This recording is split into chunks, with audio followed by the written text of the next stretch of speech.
وأشهد أن محمدا عبده ورسوله وحبيبه وخاتم النبيين والمبعوث رحمة للعالمين. اللهم صل على حبيبنا وشفينا ومولانا أبي القاسم المصطفى محمد. اللهم صل على اللهم محمد. صل على محمد وعلى محمد. اللهم صل اللهم على صل على محمد محمد. وآل محمد. اللهم صل على محمد وآل محمد أجل فرج صافي مخرجا وعلى آله وصحبه ومن تبعهم بإحسان إلى يوم الدين. أما بعد. Bapak Ibu yang sangat berbahagia, kita bersyukur kita bersua dalam keadaan sehat walafiat. Dan pada pertemuan kita kali ini meneruskan irfan kita yang berbicara tentang salat ahli ma'rifat dari Imam Khomeini Quddisallah Ruh. Semoga Allah SWT mensucikan ruhnya. Jemaah sekalian, dan pada pertemuan-pertemuan terakhir kita sudah sampai tentang ubudiyah dan rububiyah. Jadi rububiyah dan ubudiyah. Jadi apabila kita telah menempatkan dua hal ini pada tempat yang benar, yaitu rububiyah adalah keagungan dan ubudiyah adalah kehinaan, maka kita akan sampai kepada Allah Subhanahu wa taala. Mari kita masuk ke screen untuk meneruskan ini.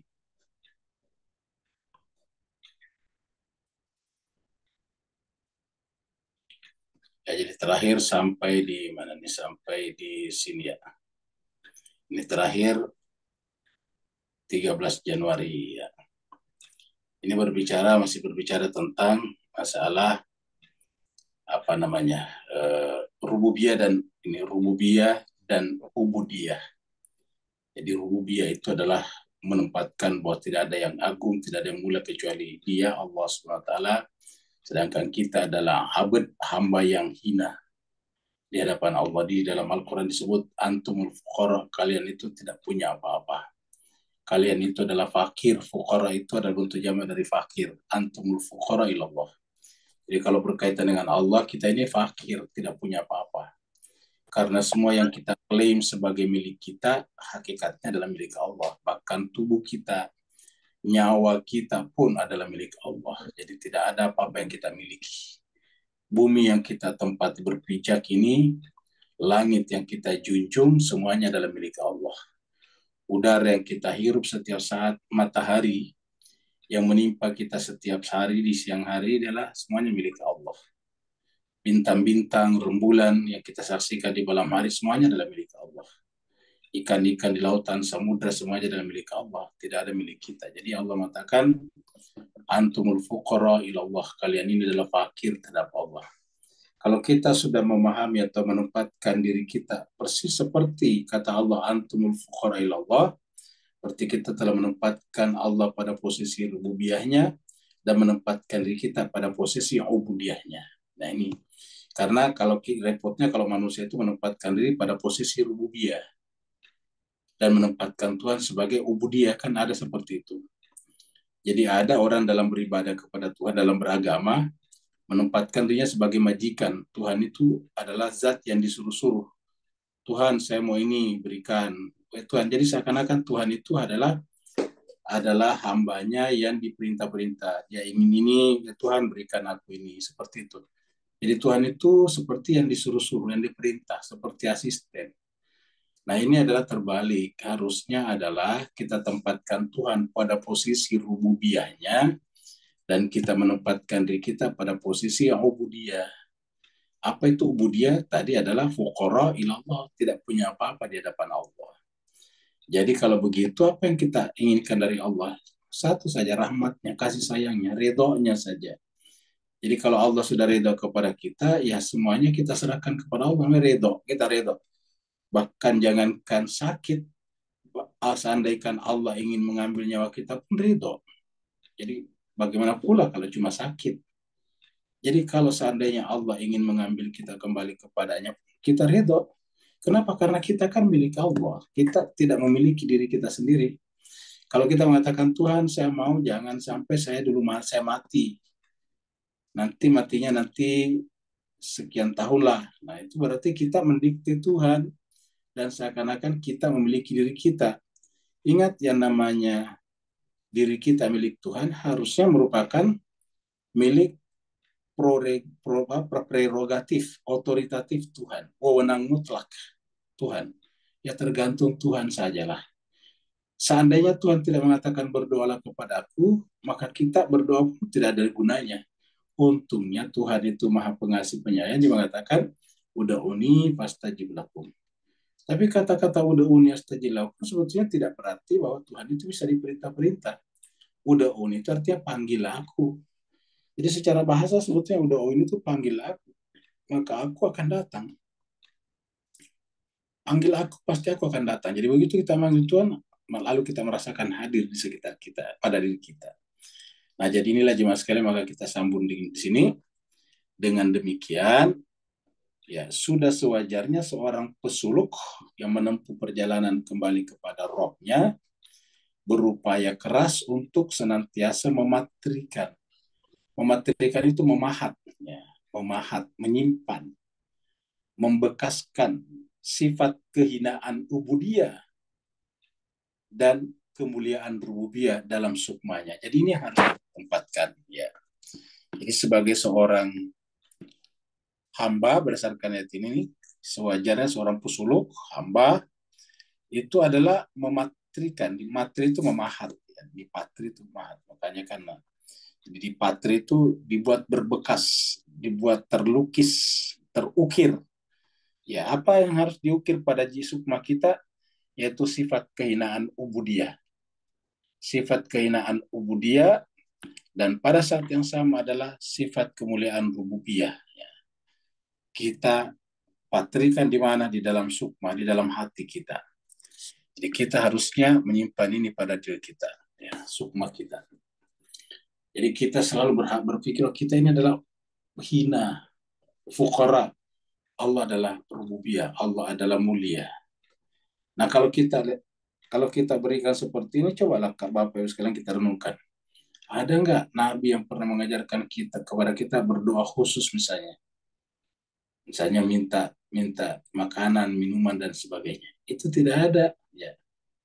Kita lihat bahwa yang meminta makanan di dalam Al-Quran itu adalah murid-muridnya atau orang-orangnya Nabi Isa, bukan Nabi Isa. Ketika mereka meminta itu kepada Tuhan, Nabi Isa akan berkata, apa kalian tidak percaya kepada Tuhan? Ya, begitu juga yang meminta-minta itu adalah orang-orang Bani Israel yang bersama dengan Nabi Musa. Wahai Musa, mintalah kepada Tuhan untuk memberikan kepada kami makanan yang tumbuh di bumi. Seperti timun, kacang, adas, bawang putih, bawang merah, dan sebagainya. Kan begitu yang meminta itu adalah justru Bani Israel. Ya. Sampai Nabi Musa berkata, apakah kamu menginginkan yang lebih rendah dengan mengorbankan yang lebih tinggi, lebih mulia? Ya. Jadi ini justru adalah perbuatan hamba yang tidak dalam tanda petik memahami makna kehinaan ubudiyah dan kemuliaan rububiyah. Kalau para nabi dan rasul seperti itu. Misalnya Nabi Ayub sakit. Apakah lantas kemudian menangis-nangis minta ya Allah beri kesembuhan kepada saya? Enggak tercatat dalam Al-Quran seperti itu. Nabi Ayub malah berkata dalam Al-Quran itu, wahai Tuhanku, saya ini kena penyakit yang sangat mudarat, tetapi saya yakin kamu adalah Tuhan yang maha pengasih, maha penyayang. Jadi artinya ini adalah bagian daripada kasih sayangmu. Inni masaniyadur wa innaka anta arhamur rahimin. Saya ini terkena penyakit yang mudaratnya besar, artinya menimbulkan mudarat, dampak negatif pada tubuh saya, tetapi saya yakin kamu Tuhan adalah Tuhan yang maha pengasih, maha penyayang. Cuma begitu saja doanya.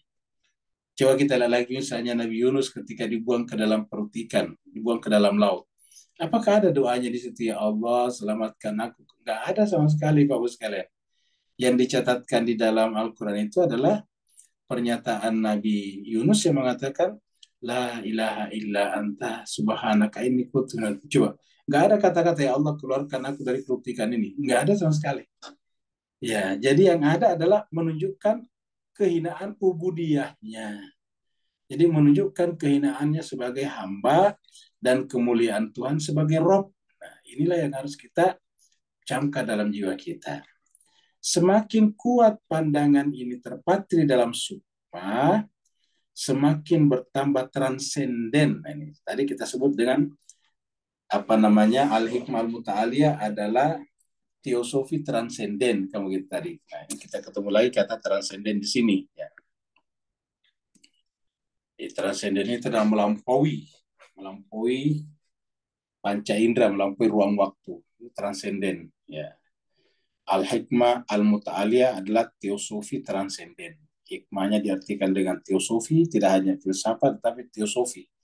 Filsafat yang berbasis pada ketuhanan, itu teosofi namanya. Transenden yang melampaui segala-galanya. Jadi al-hikmah al-muta'aliyah. Nah, jadi jemaah sekalian semakin bertambah transenden, jadi semakin kuat pandangan ini terpatri dalam sukma, harusnya semakin bertambah transenden ibadah seseorang. Ya. Jadi semakin kuat pandangan ini terpatri, tercetak, terpahat di dalam hati seseorang, harusnya orang itu semakin bertambah transenden dalam ibadah kepadanya. Dan semakin kuat roh ibadah memancar dalam dirinya. Semakin kuat roh ibadah memancar dalam dirinya. Jadi semakin transenden, semakin kuat juga secara spiritual, merasakan kuat secara rohani spiritual. Ya, semakin memancar itu dalam diri. Jadi aroma ya atau aura spiritual itu terpancar dari jiwa orang seperti ini. Kenapa? Karena yang terpatri dalam sukmanya itu adalah kehinaan dirinya sebagai hamba dan kemuliaan Tuhannya sebagai Rob. Ya. Jadi kehinaan diri kita sebagai hamba dan kemuliaan Tuhan sebagai Rob. Kita sebut dengan kehinaan ubudiyah dan kemuliaan rububiyah. Selanjutnya dengan bantuan zat yang maha benar, al-haq, dan para walinya yang sempurna, nabi dan para imam, para maksumin, seorang hamba akan sampai kepada esensi ubudiyah dan memperoleh sepercik sinar rahasia ibadah yang sesungguhnya. Ya. Jadi, ya, dengan bantuan Allah SWT dan para walinya sebagai role model kita, maka seorang hamba seperti kita ini harusnya akan sampai kepada esensi ubudiyah, hakikat ibadah yang akhirnya apa? Kita seakan-akan menerima percikan-percikan sinar rahasia ibadah dari Allah dan para walinya yang sempurna tersebut. Ya.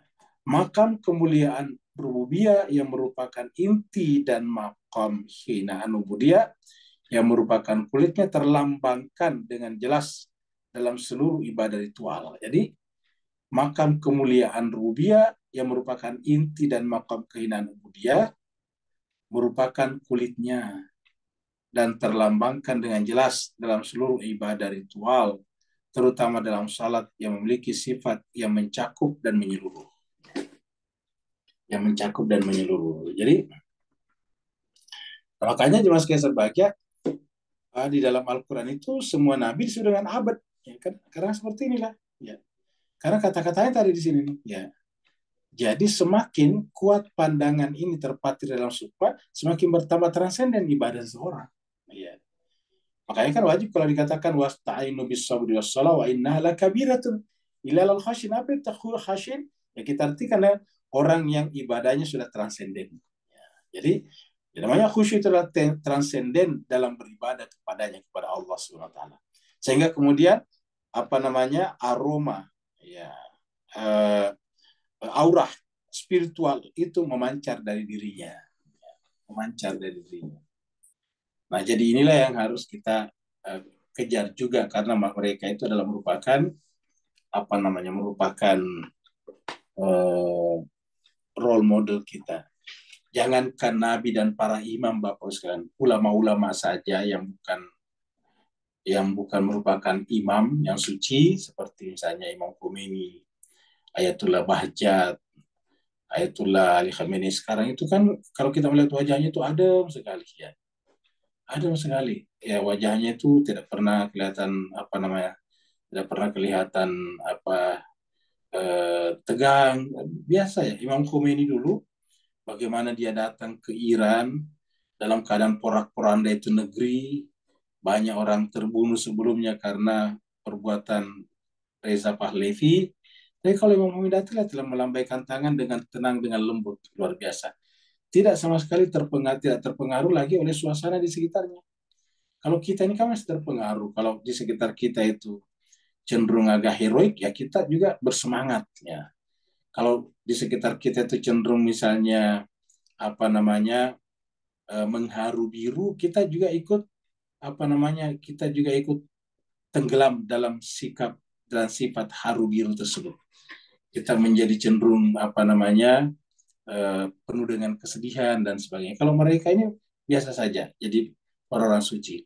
Kita dengarkan apa daripada para murid-murid daripada Ayatullah Bahjat misalnya, itu luar biasa. Kalau dia datang masuk di kelas, kata para murid-muridnya, itu berasa itu kelas itu tiba-tiba serasa ada aura spiritual yang sangat kuat. Kalau itulah Bahjat masuk dalam kelas. Nah, kenapa jemaah sekalian sebenarnya sederhana? Karena mereka itu sudah tidak punya kepentingan lagi. Yang ada hanya Allah pada dirinya saja. Jadi mereka itu telah sampai pada tingkat kehinaan ubudiyah dan kemuliaan rububiyah. Dan itu yang menempati, yang mengisi jiwanya. Nah, inilah juga makanya kita pelajari buku seperti ini. Ya. Lalu kemudian, makam mana tadi? Dan lalu kemudian kita teruskan tadi, ya. Makam kemuliaan rububiyah yang merupakan inti dan makam kehinaan ubudiyah yang merupakan kualitas terlambangkan dengan jelas dalam seluruh ibadah ritual, terutama dalam salat yang memiliki sifat yang mencakup dan menyeluruh. Jadi sifat ini adalah menjangkau semuanya. Jadi salat ini bisa kita katakan sebagai ya hadis menyebut salat itu sebagai imaduddin atau amududdin, tiangnya agama. Jadi ya karenanya mencakup dan menyeluruh. Ya, jadi dia adalah mencakup. Jadi yang namanya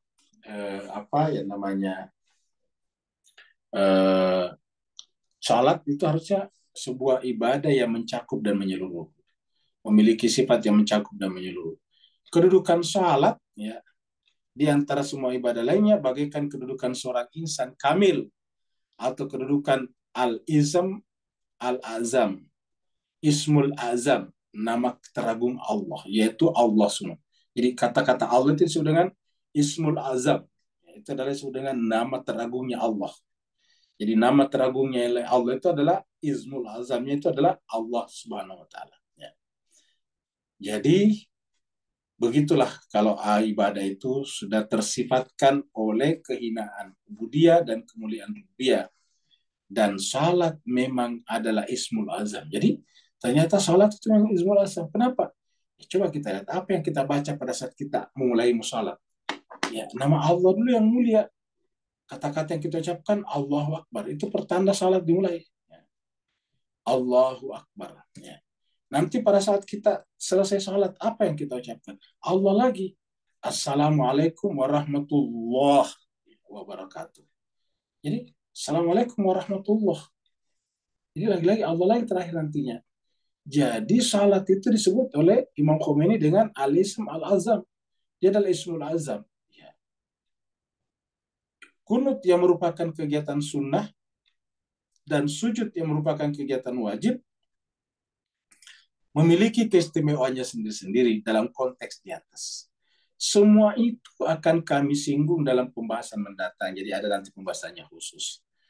Tapi intinya jemaah sekalian berbahagia bahwa Allah SWT menjadikan kata abad itu sebagai penyebutan daripada hambanya. Ketahuilah bahwa sikap ubudiyah yang mutlak merupakan tingkat kesempurnaan yang tertinggi. Ya, jadi jelas kita perhatikan kata-kata ini. Ya, jadi kita kasih tanda ini. Ya. Sikap ubudiyah yang mutlak merupakan tingkat kesempurnaan yang tertinggi dan makam kemanusiaan yang teratasnya. Jadi sifat ubudiyah yang mutlak, kata mutlak itu tidak ada lagi selain daripada kehinaan. Hubungan kita dengan Allah adalah kehinaan. Kita ini adalah al-fuqara, al-fakir ilallah. Jadi sifat ubudiyah yang mutlak itu merupakan tingkatan sempurna. Ya. Yang tertinggi coba. Jadi sifat ubudiyah yang mutlak, atau kita artikan saja yang sempurna juga, merupakan tingkatan sempurna juga. Yang tertinggi dan makam kemanusiaan yang teratas. Jadi inilah. Jadi kalau kita memiliki sifat kesempurnaan, kita ingin memiliki nilai kemanusiaan, makam kemanusiaan yang teratas, ya itu tadi. Patrilah sikap ubudiyah mutlak itu pada diri kita dan sifat rububiyah Allah Subhanahu wa taala.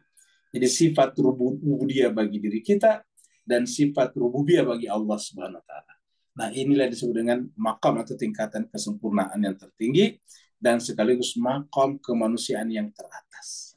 Jadi tidak ada makam kemanusiaan yang sempurna kecuali kalau orang itu menempatkan dirinya sebagai abid, hamba yang sempurna di hadapan Allah dan menempatkan Allah sebagai Rabb yang sempurna.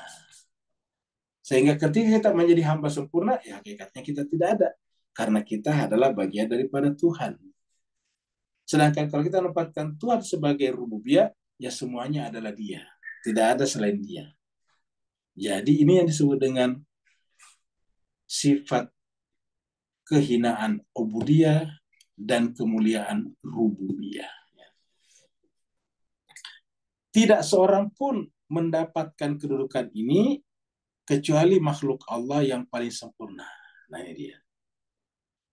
Jadi tidak ada seorang pun yang mendapatkan kedudukan ini secara sempurna kecuali manusia sempurna juga seperti baginda Muhammad Sallallahu Alaihi Wasallam dan para walinya yang juga sempurna.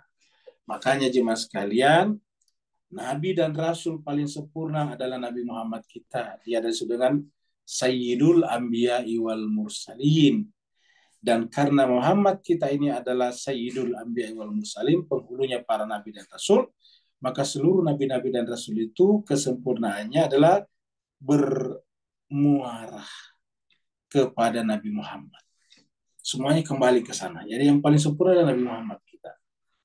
Dan karena Nabi Muhammad ini sebagai Sayyidul Anbiya'i wal Mursalin, dan karenanya juga sekaligus Khatamun Nabiyyin, maka pengganti-penggantinya, wali-walinya merupakan juga wali yang paling sempurna. Nah, jadi makhluk Allah yang paling sempurna, makhluk Allah yang paling sempurna, yakni baginda Muhammad Sallallahu Alaihi Wasallam. Dan para walinya juga sempurna. Jadi makhluk Allah yang paling sempurna yakni baginda Muhammad Sallallahu Alaihi Wasallam dan para walinya siapa walinya? Pengganti setelah Nabi Muhammad kita. Sampai yang ke-12 itu ajalallah farajah syarif. Jadi inilah jemaah sekalian berbahagia. Ya. Jadi Nabi SAW menempati makam ini secara mandiri.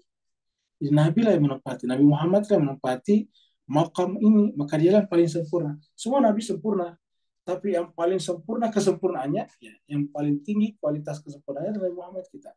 Ya. Makanya kita sampaikan bahwa Nabi-Nabi itu bertingkat-tingkat juga. Ada Nabi bukan Rasul, ada Nabi sekaligus Rasul.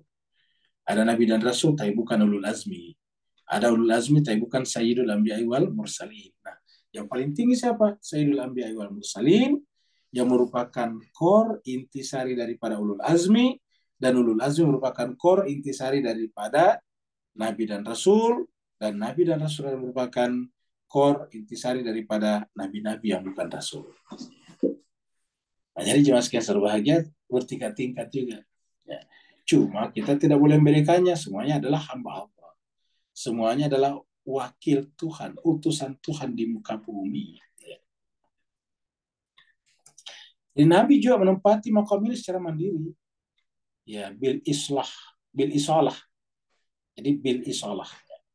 Sementara para wali lain yang sempurna menempati makam ini berkat. Nah ini dia.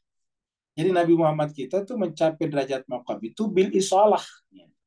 Secara mandiri, ya, independen. Sementara para wali yang lain setelahnya kan merupakan satu bagian tak terpisahkan daripada Nabi. Nabi mengatakan tentang mereka adalah bagian dari diriku dan diriku adalah mereka adalah bagian daripada diriku dan diriku adalah bagian daripada mereka. Kan begitu kata-kata Nabi. terhadap para maksumin ini. Ya, jadi dengan demikian Nabi menempati makam ini secara mandiri bil isola, sementara para wali lain yang sempurna menempati makam ini berkat bantuan Nabi Shallallahu Alaihi Wasallam. Jadi berkat bantuan Nabi. Nah, makanya disebut dengan bitabaiyah, ittiba. Ya. Jadi bitabaiyah. Ya. Jadi dengan tabaiyah. Artinya dengan bantuan daripada Nabi. Jadi Nabi adalah mencapai ini adalah secara bil isolah, sedangkan para imam adalah bitabaiyah. Ya. Tabaiyah itu apa ya, semacam eh, tingkatan-tingkatan generasi itu namanya tabaiyah. Jadi tabaiyah itu adalah pengikut-pengikut. Jadi inilah kita lihat. Jadi ulangi lagi, Nabi mencapai derajat ini bil isolah, sedangkan para imam, para maksumin dengan bit tabaiyah. Adapun segenap hamba selain mereka yang sudah bersimpuh dalam ubudiyah tetap akan memiliki cacat. Jadi adapun segenap hamba selain mereka, selain daripada para nabi, para rasul, para imam ini, mereka apa namanya, mereka juga kita sebut sempurna dalam tanda petik, tapi mereka tetap memiliki cacat dan kekurangan. Jadi kita ini kita kan terkadang mengatakan para marja itu kan sempurna dari pengetahuan, tapi sempurna dalam istilah kita kan gitu. Sempurna dalam ilmu fikih dan usul fikihnya misalnya, sempurna pengetahuannya bagi kita. Tapi kaitannya dengan nabi dan para imam tadinya ya tentu belum seperti itu. Jadi dikatakan adapun segenap hamba selain mereka yang sudah bersimpu, ingat sudah bersimpu juga dalam ubudiyahnya, tetap akan memiliki cacat dan kekurangan. Mi'raj yang benar-benar mutlak tidak akan dicapai melainkan dengan kaki ubudiyah semacam ini. Ingat, Mi'raj. Kata Mi'raj di sini tidak bisa kita capai kecuali dengan kaki ubudiyah seperti ini. Itulah sebabnya Allah SWT berfirman, ini lihat surat Al-Isra ayat 1. Kita bahas ini karena ini adalah menempatkan yang ditekankan di sini ada pada kata hamba. Pada kata hamba ya. Dia tidak menyebut nabinya, dan berkali-kali dalam Al-Qur'an kaitannya dengan turunnya Al-Qur'an juga seperti itu. Ya, mari kita lihat di sini. Ya, kita lihat di sini. Ya, kita mulai dari surat Al-Isra tadi nih. Surat Al-Isra surat 17, Allah berfirman, Bismillahirrahmanirrahim. Subhanalladzi asra bi'abdihi. Yani, Maha suci Allah yang telah memperjalankan. Asra telah memperjalankan. Ini fi'il madhi.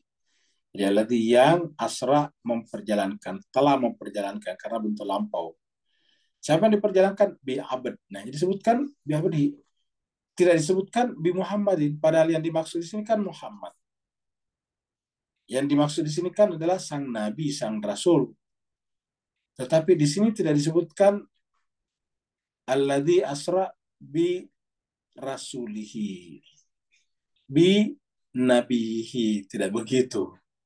Ya, tetapi menyebutnya dengan bi abdihi. Tidak menyebut alladzi subhanalladzi asra bi Muhammadin au bi Ahmadin. Ya. Au bi Abil Qasimi, tidak begitu. Tapi yang disebutkan adalah asra bi abdihi, memperjalankan bi abdi dengan hambanya. Lailan, pada malam hari. Jadi intinya di sini kita bahas bi abdihi. Maksudnya Allah memperjalankan hambanya di sini. Jadi tidak disebutkan nama nabinya ya. Kita lihat lagi surat Al-Kahfi, surat yang ke-18.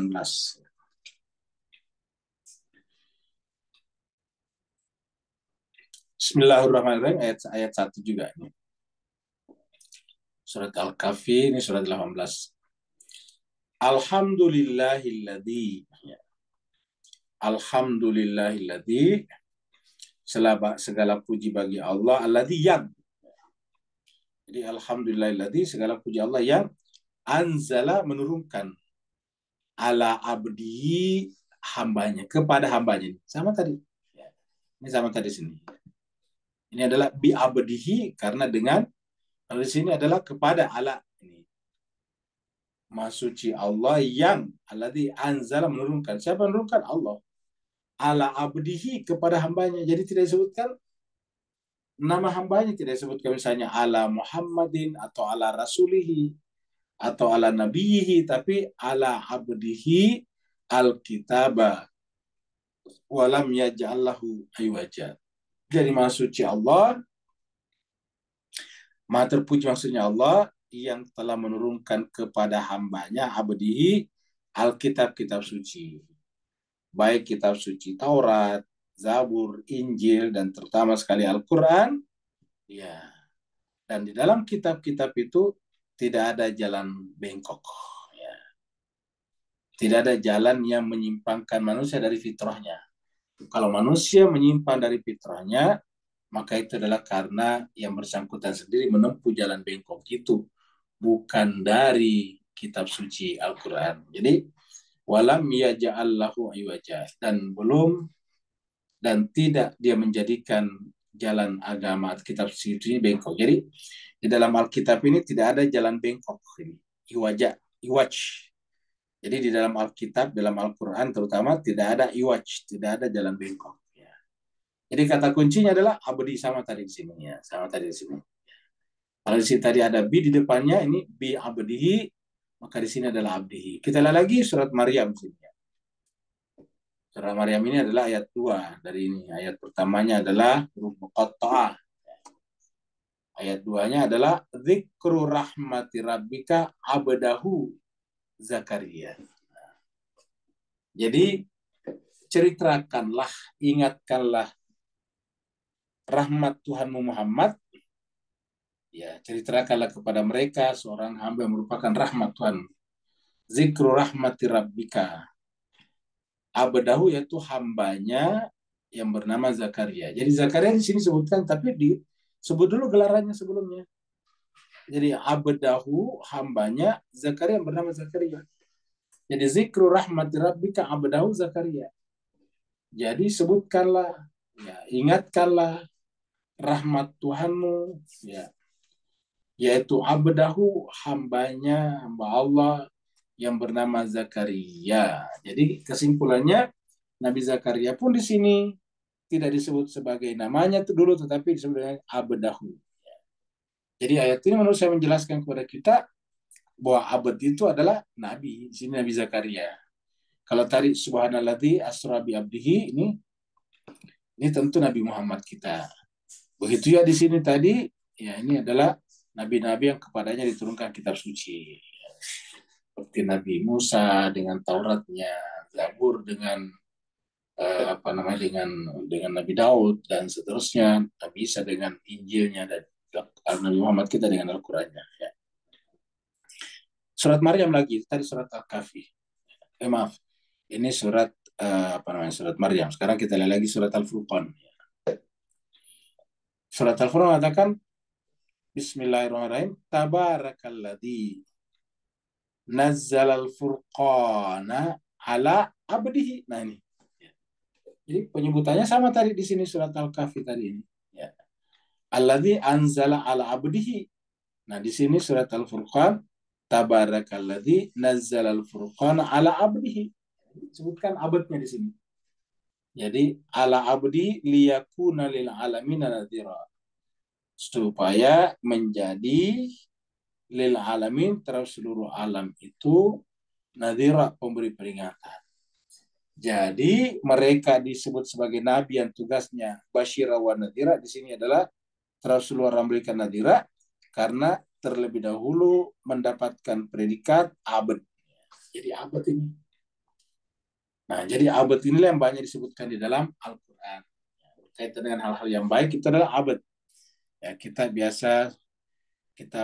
sudah biasa mengangkat ayat-ayat yang berkaitan dengan ini, gitu, tentang bahwa hanya hamba Allah lah. Contohnya saya dalam surat Al-Furqan juga, ini surat Al-Furqan juga, surat 25. Nah, jadi kalau tadi surat Al-Furqan awal, ini tadi awal ini ayat 1, maka nanti di belakang itu berbicara tentang abad. Nah, coba kita lihat ayat 25 di sini. Surat 25 ayatnya 63. Wa ibad, ibad ini bentuk jamak daripada abad. Bentuk tunggalnya abad, bentuk jamaknya ibad. Ya, sama. Ibadur Rahman, wa ibadur Rahman, hamba-hamba Allah yang Ar-Rahman itu, ya, alladzina yamshuna, ciri-cirinya adalah kalau mereka berjalan di muka bumi, yamshuna al-ardi, haunan, merendah. Ya. Wa idza khatabahumul jahilun, apabila disapa oleh orang jahil, qalu, mereka berkata salama, ucapkan kata-kata yang indah, damai. Nah, ini adalah surat Al-Furqan. Kita juga biasa mengangkat surat 76. Ya, surat 76. Surat Al-Insan.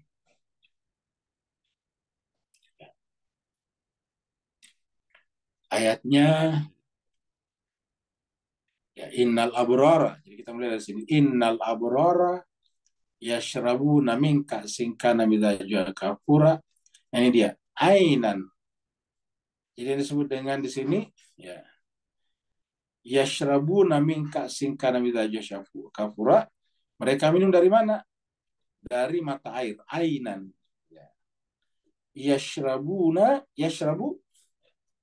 mata air, yashrabu ya, yang minum dengannya ibadullah, hamba-hamba Allah. Jadi hamba-hamba Allah minum daripadanya. Nah, jadi kalau misalnya hamba-hamba Allah itu termasuk para imam, maka yang disebut tadi dengan yashrabun itu mereka minum daripadanya itu adalah para nabi dan rasul. Tempatnya al-abrar itu adalah para nabi dan rasul. Lalu kemudian aina menjadi mata air, yashrabu biha, yang dengannya minum ibadur Rahman. Hamba-hamba Allah yang pengasih tadi, ibadullah, ibadur Rahman, ya meminum daripadanya yufajirun tafjir. Jadi ini ibadullah di sini. Kalau di surat apa namanya tadi, surat 25 adalah ibadur Rahman, ya ini ibadur Rahman, sama saja. Nah, jadi jemaah sekalian, benar yang dikatakan di sini makom ini bahwa derajat atau makam itu adalah makam paling tinggi. Ketika kita mencapai atau menempatkan diri kita sebagai hina dalam ubudiyah dan menempatkan Allah sebagai zat yang mulia dalam rububiyah. Nah, jadi kita kembali ke sini.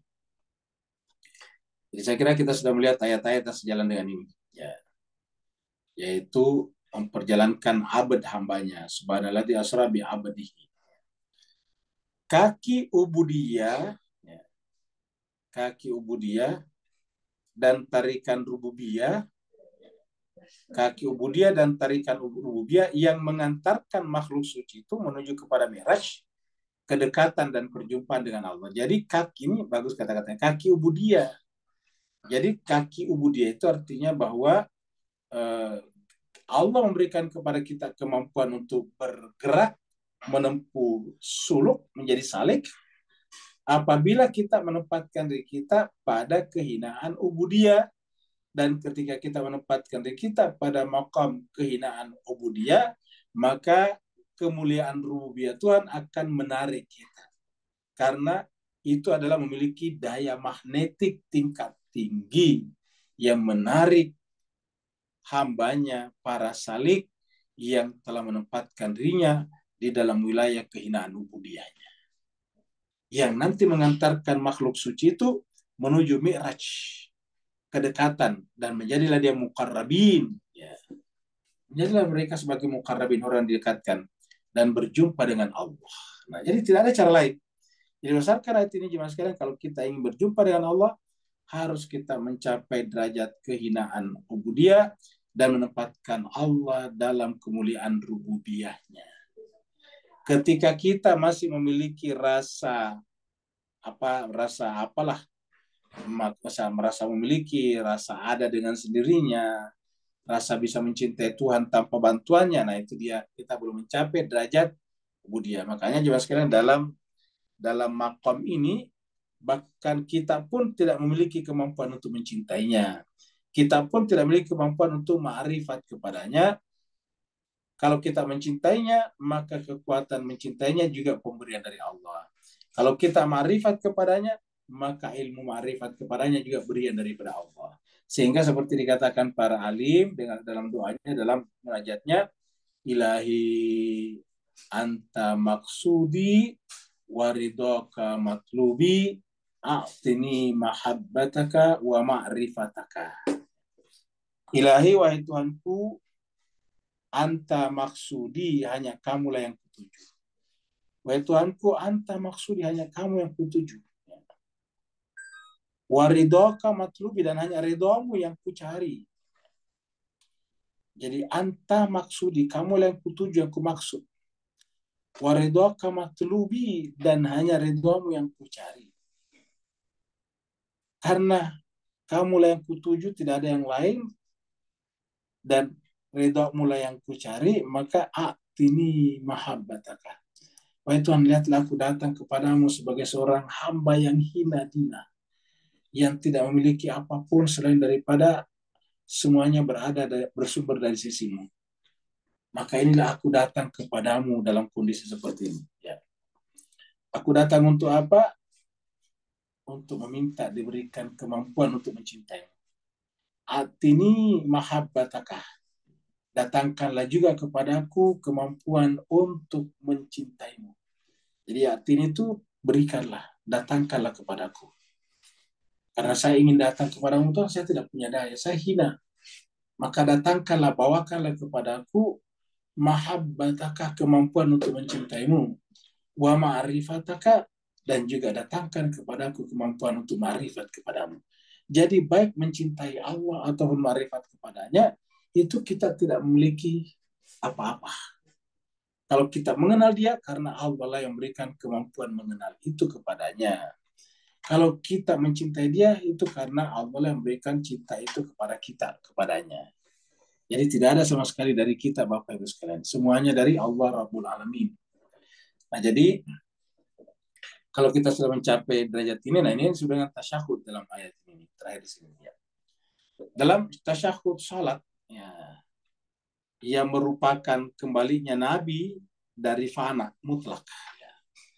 Jadi itu kan tasyahud itu adalah merupakan kembalinya Nabi dari fana mutlak yang beliau alami dalam sujudnya. Jadi kalau sujud itu fana mutlak. Jadi kalau kita sujud itu tidak ada lagi. Karena kita itu kan merasa ada kan di kepala kita. Kesadaran tentang aku itu sebetulnya bukan di dada. Cuma memang terkadang kita menyimpulkan dengan dada itu simbol. Tetapi hakikatnya di kepala kita. Ya. Di dalam kesadaran kita. Dan kesadaran itu tempatnya di kepala kita. Ya. Makanya karena kepala kita di dalamnya banyak sekali unsur-unsur yang sangat halus dan sophisticated, banyak sekali saraf-saraf, neuron-neuron, kabel-kabel halus, maka kemudian Allah membungkus kepala kita dengan batok yang sangat keras. Ya. Sehingga walaupun kena bola, ya tidak apa-apa juga. Jadi kalau kita main bola, bolanya datang, itu di dalam kepala kita tetap selamat. Ya. Kalau kita tanpa sengaja jatuh dan terbentur di tembok, ya isinya di dalam tetap selamat. Karena di dalam itu sangat canggih. Ya. Bahkan di dalam kepala kita itulah sebetulnya hakikatnya manusia. Nah, makanya pada saat kita sholat, kita sujud. Apa itu sujud? Menempatkan kepala yang paling mulia itu di bawah. Ya. Artinya apa? Itulah kehinaan yang kita alami dalam sujud. Jadi dalam tasyahud, sholat yang merupakan kembalinya Nabi SAW dari fana mutlak, ya, yang beliau alami dalam sujudnya. Jadi fana itu terjadi pada saat sujud. Yani, fana di sini terjadi pada saat sujud. Ya.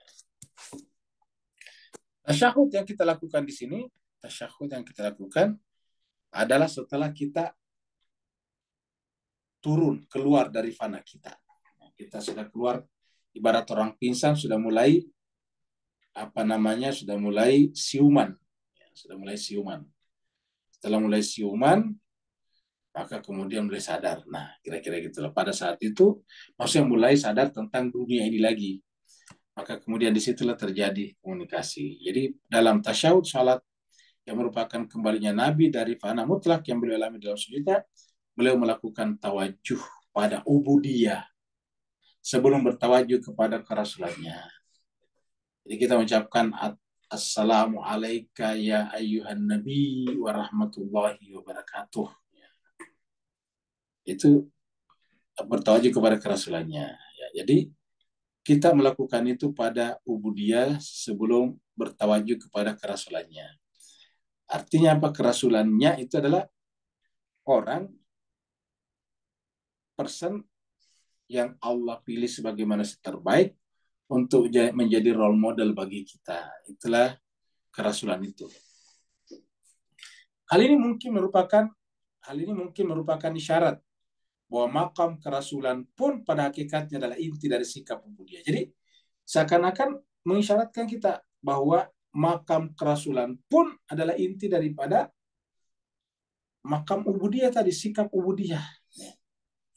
Jadi sikap kehinaan kita sebagai ubudiyah itulah yang menyebabkan mereka, para nabi dan rasul, dipilih sebagai rasul. Kalau kita ini kan, Paulus kalian tidak sempurna sebagai ubudiyah kita. Masih sering ada kata aku dalam diri kita, ego, anania. Ya, oleh sebab itulah maka kita tidak dipilih di sana. Jadi kita tahu dirilah. Nah, Allah memilih para nabi dan rasul karena memang mereka, para nabi dan rasul itu adalah orang yang sempurna di tingkat itu, sementara kita tidaknya. Jadi mungkin merupakan isyarat bahwa makam kerasulan pun pada hakikatnya adalah inti dari sikap ubudiyah. Tema ini akan melibatkan pembahasan panjang, nanti akan dibahas. Jadi jemaah sekalian, sebagai intinya kita sampai di sini pada malam hari ini, yaitu bahwasanya sikap ubudiyah itulah yang menjadi inti karena merupakan kaki kita untuk melakukan perjalanan Miraj. Kaki itu adalah buat melangkah, buat bergerak, buat menuju kepada yang dituju, dan itu bisa terjadi, bisa terlaksana apabila kita telah menempatkan diri kita dalam kehinaan sebagai seorang hamba dan menempatkan Allah dalam kemuliaannya sebagai Rabb. Jadi kita harus memiliki sikap hinanya ubudiyah dan menempatkan Tuhan Khalik Allah sebagai kemuliaan rububiyah. Ya. Jadi ada rububiyah, ada ubudiyah. Nah, kalau kita memahami ubudiyah tapi tidak memahami rububiyah, ini keliru. Memahami rububiyah tidak memahami ubudiyah juga keliru. Kenapa? Karena untuk apa berbicara tentang Tuhan kalau bukan untuk kita manusia?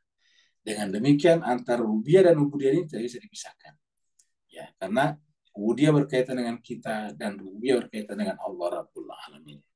Jemaah sekalian, mudah-mudahan kita semuanya diberikan kelapangan dada untuk memahami pembahasan-pembahasan Imam Khomeini yang begitu dalam ini. Nah, sehingga jemaah sekalian kita paham bahwa inti daripada beragama itu bagaimana caranya kita menghilangkan kepentingan-kepentingan kita, sifat-sifat yang ada dalam diri kita, kecuali hanyalah sifat rububiyah daripada Allah Subhanahu wa taala, sehingga ketika dia ada di sana kita merasa hina dengan sehina-hinanya, sehingga kita bisa berjalan di muka bumi ini memang sebagai orang hina. Yamshuna al-ardi hauna. Jadi wa ibadur rahman alladzina yamshuna al-ardi hauna wa idza khatabahumul jahiluna qalu salama. Mudah-mudahan Bapak Ibu sekalian bisa bermanfaat bagi kita semuanya, terutama Al-Fakir ini diberikan kelapangan untuk juga menjadi bagian daripada sebuah perjalanan kita sebagai hamba secara massal untuk sama-sama datang kepada Allah, untuk kita berharap bisa berhak diakui sebagai mukarrabin, orang-orang yang didekatkan kepadanya. Terima kasih banyak Bapak Ibu sekalian yang bertanya, dipersilakan.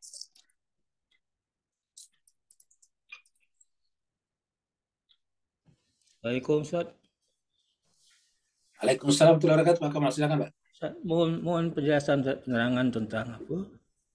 Hinanya kita, Ustaz, atau sebagai hamba gitu. Sedangkan kita diciptakan sebagai apa? Insan yang mulia, Ustaz. Afwan, Ustaz. Syukran, Ustaz. Baik, terima kasih banyak Pak Kamal, ini menarik ya. Jadi di dalam Al-Quran itu dikatakan bahwa kita mulia, tapi kenapa kita mulia? Nah, kita mulia itu karena dimuliakan oleh Maha Mulia sebetulnya. Jadi secara hakikat itu kita ini tetap hamba. Karena hamba ya kita tidak mulia. Ketika kita mulia, ketika Allah memuliakan kita. Mari kita lihat contohnya di sini. Kita lihat di dalam surat apa ini ya. Jadi kita itu mulia karena dimuliakan. Ya, surat Al-Isra ya. Surat 17. Ya, ayatnya sekitar 70. Ya, 70. Surat Al-Isra, surat 17 ayat 70. Allah mengatakan, walaqad dan sungguh karamna kamilah memuliakan. Sungguh karamna kamilah memuliakan siapa? Bani Adam, anak cucu Adam. Jadi walaqad karamna bani Adam. Sungguh kamilah memuliakan anak cucu Adam. Jadi kami yang memuliakan kata Tuhan. Nah, apa kemuliaan kita tadi? Kata Imam Khomeini tadi adalah apabila kita kembali kepada Allah dan para walinya tadi. Kalau kita lihat dalam buku ini, ya, yaitu dengan para walinya, ya. Jadi kita katakan tadi di sini, sikap ubudiyah yang mutlak merupakan tingkat kesempurnaan yang tertinggi dan makam kemanusiaan yang teratas. Ya. Jadi tidak seorang pun mendapatkan kedudukan ini kecuali makhluk Allah yang paling sempurna, yakni baginda Muhammad Sallallahu Alaihi Wasallam dan para walinya yang juga sempurna. Seperti itu. Nah, mereka inilah kemudian menggunakan kata-kata laqad karramna. Jadi kita bisa juga termuliakan kalau kita bersama dengan mereka. Karena kita ini kan sudah payah lah, bahasa begitunya lah, payah. Nah, maka supaya kita tertolong dari kepayahan kita, ya kita bersama dengan mereka. Mereka adalah, Nabi mengatakan mereka adalah bagaikan bahtera Nabi Nuh. Siapa yang naik kepadanya dia akan selamat. Mandrakibah najah, siapa yang naik kepadanya rajah, dia najah, dia akan selamat. Ya. Waman, dan siapa yang tidak naik kepadanya, siapa menolak, maka negara dia tenggelam. Jadi seperti itu. Jadi kemuliaan ini Pak Kamal ada tergantung daripada naik tidaknya kita ke perahu itu. Jadi sebetulnya kita ini tidak mulia, tetapi dimuliakan. Jadi kita dimuliakan oleh siapa? Yang maha mulia. Laqad karramna bani Adam. Bagaimana kan Tuhan memuliakan kita? Apabila kita menempatkan diri kita pada kehinaan. Jadi kata-kata Bani Adam di sini sebetulnya adalah secara umum, tetapi perlakuannya nanti, cara nanti Tuhan memaintain kita adalah tergantung daripada apakah kita benar-benar mau dimuliakan atau tidak. Ya, jadi Allah katakan kalian mulia, tapi apakah kita mau dimuliakan atau tidak, itu terpulang kepada kita. Kalau kita mau dimuliakan, caranya adalah menempatkan diri kita pada kehinaan rububiyah dan menempatkan Allah pada kemuliaan rububiyah. Menempatkan diri kita pada kehinaan ubudiyah dan menempatkan Allah pada kemuliaan rububiyah. Seperti itu Pak Kamal. Jadi kalau itu kita tidak penuhi, hakikatnya kita tidak mulia. Kenapa? Kalau kita katakan walaqad karramna bani Adam, semua cucu Adam ini mulia. Tapi pada faktanya Allah yang mengatakan bahwa banyak di antara manusia itu adalah dihinakan. Bahkan Allah mengatakan dalam surat Al-Imran, siapa saja yang kau masukkan ke dalam neraka, faqad ahzaita. Rabbana ma khalaqta hadza batila subhanaka faqina adzabannar. Rabbana innaka man tudkhilin nar faqad ahzaita wa ma lizalimina min ansar. Ya.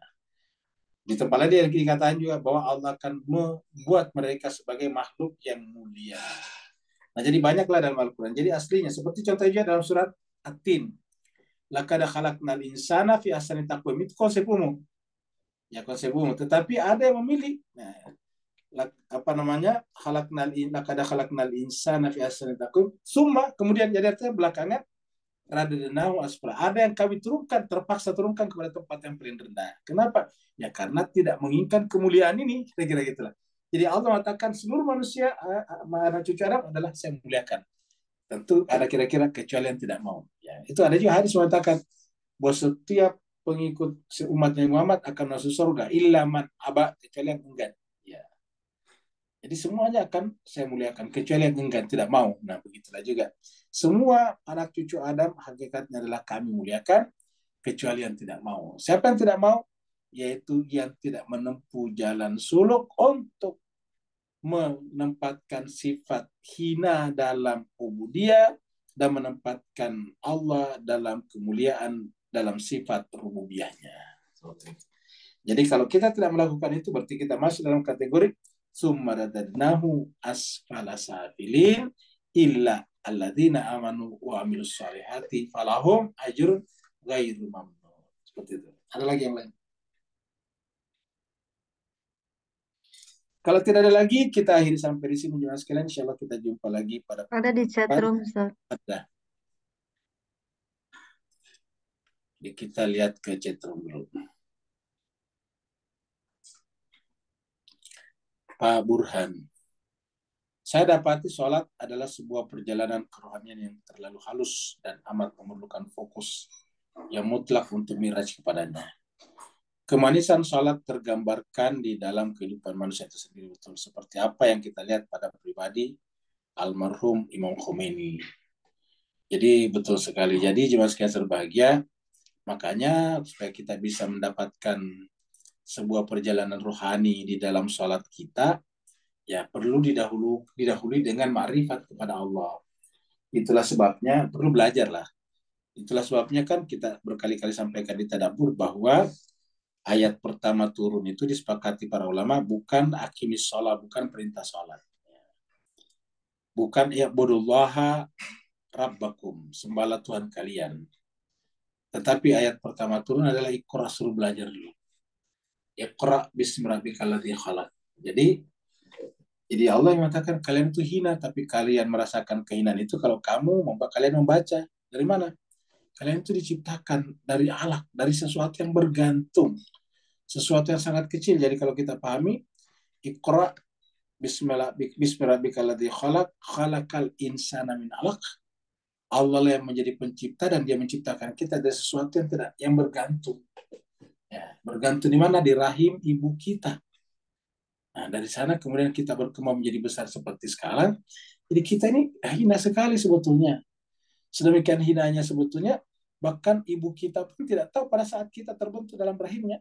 Nanti beberapa hari kemudian tidak menstruasi, baru dia mulai sadar, ini dia hamil. Kita ada di sana. Nah, sebelum itu, orang tua tidak tahu. Luar biasa. Dan orang tua kita ini juga, tubuhnya berasal dari orang tuanya juga. Begitu ke atas. Jadi kita ini sudah menempuh perjalanan biologis yang sangat panjang sekali dari Nabi Adam tadinya. Panjang sekali sampai kita sekarang ada di sini. Nanti kemudian anak-anak kita ada. Nanti dari anak kita lahirlah cucu-cucu kita. Begitulah seterusnya. Panjang sekali perjalanan ini. Ya. Oleh sebab itulah, maka kita disuruh selalu merenungkan diri kita. Ya. Hendaklah manusia itu perhatikan dari mana dia diciptakan. Ya. Baru nanti dikatakan khulika mimma inda fiqin. Yakhruju min baini subli wat taraib.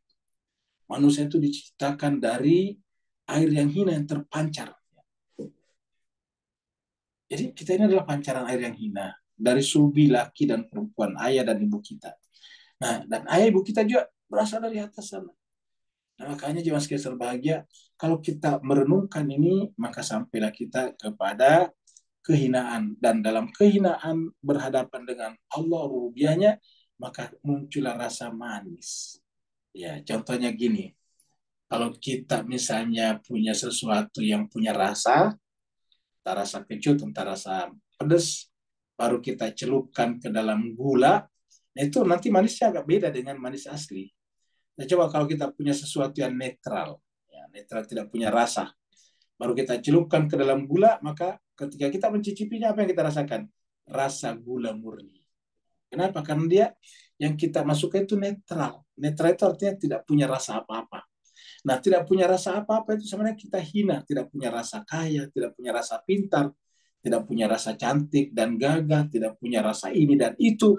Pokoknya kita datang kepada Allah dalam keadaan kehinaan ubudiyah, baru kita bisa menyerap suatu keindahan dari kemuliaan rububiyah Allah Subhanahu wa taala. Seperti itu, Pak Burhan. Dan itu kita lakukan, proses penyerapan itu kita lakukan pada saat kita sholat. Nah, seperti itu. Terima kasih banyak Bapak sekalian atas kebersamaannya pada malam hari ini. Mohon maaf atas segala kekurangan. Semoga kita semuanya senantiasa ditarik oleh Allah SWT, karena tadi kita disebutkan di dalam buku Imam Khomeini, pada saat kita menempatkan Allah pada sifat kemuliaan rububiyahnya, maka disitulah dia menempatkan sebagai kekuatan magnetik yang sangat besar yang kemudian menarik kita ke atas menjadi hamba yang didekatkan. Terima kasih banyak. Wassalamualaikum warahmatullahi wabarakatuh.